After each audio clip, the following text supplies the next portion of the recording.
இன்னைக்கு recurrent implantation ஃபெயிலியருக்கு எப்படி அதை கண்டுபிடிக்கணும், எப்படி அதை நிவர்த்தி பண்ணுறோம் அப்படிங்கிறத பற்றி நம்ம பேச போகிறோம்.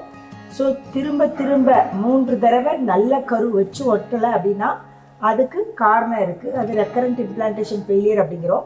ஸோ நம்ம முதல்ல சொன்ன மாதிரி இதில் நிறைய காரணங்களால் ஆகாமல் இருக்கலாம். ஸோ ஃபஸ்ட்டு குழந்தை மரபணுக்களில் நன்றாக இல்லைனாலும் திரும்ப திரும்ப ஒட்டாது.